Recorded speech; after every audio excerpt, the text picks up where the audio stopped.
बच्चों की दुआएं सीधा अर्श तक जाती है। जब बच्चा या अल्लाह मेरी अम्मी अब्बू को सेहत देख कहता है तो वो दुआ कभी खाली नहीं जाती। अल्लाह बच्चों की मासूम जुबान से निकली हर बात को फौरन कबूल करता है। कुरान में है, हम तुम्हारे बच्चों का भी रिस्क देते हैं। अक्सर लोग कहते हैं कि बच्चा पैदा होने के बाद रिस्क बढ़ गया, वो अल्लाह की तरफ से बरकत होती है। माँ बाप अगर किसी गलत रास्ते पर हों तो बच्चे की मोहब्बत इन्हें पलटा लाती है।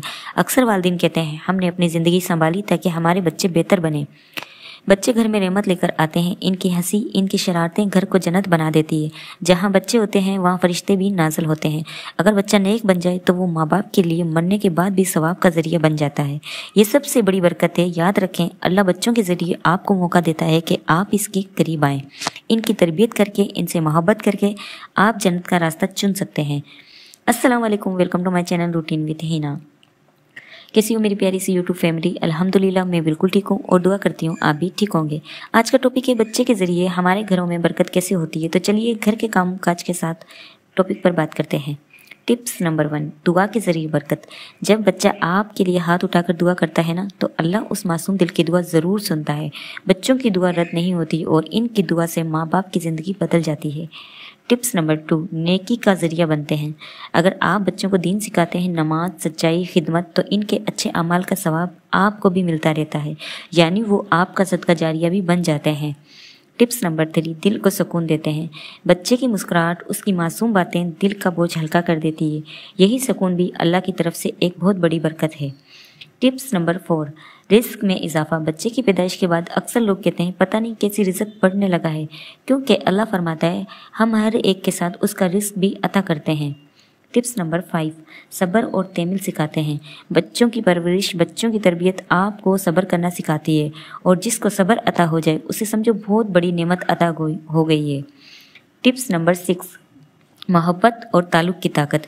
माँ बाप और बच्चे के दरमियान जो मोहब्बत होती है ना, वो बेलौस होती है। यही खालिस रिश्ता इंसान को अल्लाह से करीब करता है। टिप्स नंबर 7, जन्नत का रास्ता बन सकते हैं। अगर बच्चा नेक और फरमाबरदार हो तो वो माँ बाप के लिए जन्नत का ज़रिया बन सकता है। हदीस में है, नेक औलाद माँ बाप के लिए सदका जारिया है। टिप्स नंबर 8, आपको बेहतर इंसान बनाते हैं।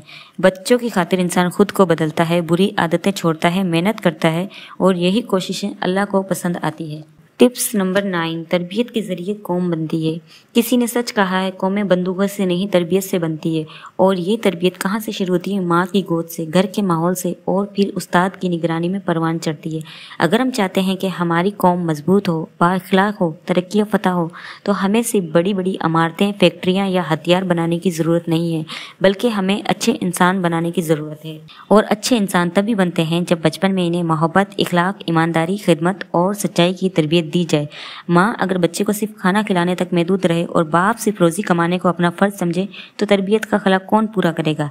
याद रखें, हर बच्चा जो आज आपकी गोद में है वो कल का लीडर भी बन सकता है या मुजरिम भी। फैसला आपकी तरबियत पर है। एक उस्ताद जो सिर्फ किताब का इल्म देता है वो शायद एक तालिब इल्म बना दे, लेकिन जो इखलाक सिखाता है वो एक बाशऊर शेरी बनाता है। कौमों की तकदीर मैदान जंग में नहीं बल्कि घरों और स्कूलों में लिखी जाती है। तो आज से अहद करें कि हम अपने बच्चों को सिर्फ कामयाब नहीं बल्कि किरदार वाला इंसान बनाएंगे, क्योंकि जब तरबियत दुरुस्त हो तो कौम खुद ब खुद संवर जाती है। जब आप एक बच्चे की अच्छी तरबियत करते हैं ना, तो सिर्फ अपने लिए नहीं बल्कि पूरी उम्मत के लिए एक नेक इंसान तैयार कर रहे होते हैं। ये भी बड़ी बरकत है। टिप्स नंबर 10, दुआओं का दरवाज़ा कभी बंद नहीं होता। खुदा न खास्ता बच्चा अगर दुनिया से चला भी जाए तब भी वो वालिदैन के लिए दुआएं करता रहता है और उनकी मग़फ़िरत का ज़रिया बनता है। याद रखें, बच्चे सिर्फ ज़िम्मेदारी नहीं होते, वो अल्लाह की अता की गई वो नेमतें जिनके ज़रिए अल्लाह हमें मोहब्बत, सब्र, रिज़्क़, सुकून और जन्नत अता करता है। बस हमें चाहिए कि हम इनकी तरबियत मोहब्बत, दुआ और दीन के साथ करें, ताकि वो हमारे लिए दुनिया में राहत और आखिरत में नजात का ज़रिया बन जाए। अगर ये बात आपके दिल को लगी हो तो दूसरों के साथ भी ज़रूर शेयर करें, शायद किसी माँ या बाप का दिल बदल जाए और किसी बच्चे की तकदीर संवर जाए। अल्लाह हमारे बच्चों को नेक, साला और वालिदैन का फरमाबरदार बनाए। अल्लाह से दुआ है कि हमारे बच्चों को हमारे लिए बरकत, रहमत और जन्नत का ज़रिया बना दे। आमीन। वीडियो अच्छी लगी तो लाइक कर दें, चैनल को सब्सक्राइब करते हैं। मिलते हैं अगली वीडियो में, तब तक के लिए अल्लाह हाफिज़।